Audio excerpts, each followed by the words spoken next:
दो अच्छे हैं क्योंकि उनके परिश्रम का अच्छा फल मिलता है।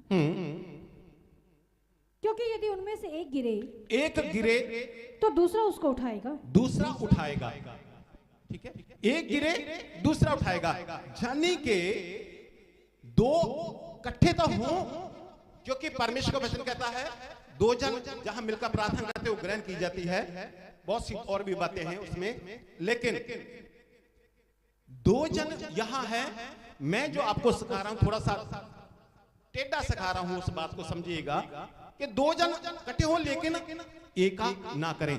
अगर उनमें से एक गिरे तो दूसरा भी एका करके उसके साथ ही ना गिरे, वो क्या करे, उसको उठाए, उसके साथ एका करके नीचे ना गिरे, एक गिरे तो इसलिए उसको वो गिरे हो वो ऊपर उठाए। अभी आपने अखबारों में पढ़ा होगा कितनी खबरें चल रही हैं, और उसमें कई खबरें तो ज्यादातर चल रही हैं पति की हत्या, प्रेमी के संग मिलकर पति की हत्या, लगातार अखबारों में चल रहा है। इन दिनों में भी, पिछले महीने में भी, आज नया महीना चढ़ा है, अभी पिछले हफ्तों में। ऐसा क्यों? क्योंकि वहां एका कर लिया,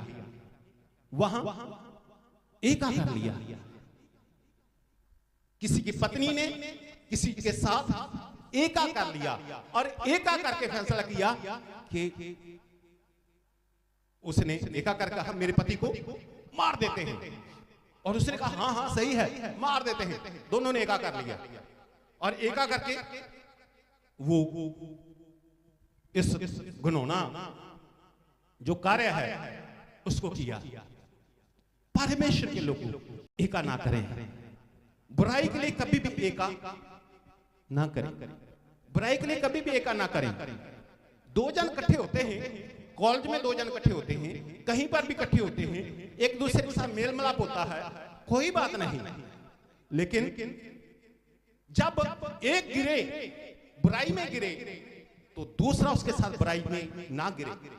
मेरे कहने का मतलब यह है ना कहना सीखें, ना कहना सीखें। आज मान लो दो जन हैं, और दो जन हैं, किसी समय उनमें से एक जन गिरा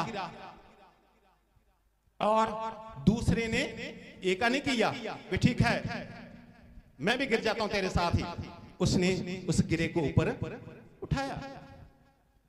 हो सकता है 15 दिन बाद, महीने बाद वो जो गिरा था वो मजबूत हो जाए, वो गिर जाए, उसके अंदर पाप आ जाए, वो गिर जाए, तो पहले वाले को नहीं गिरना, उसको क्या करे, ऊपर उठाए।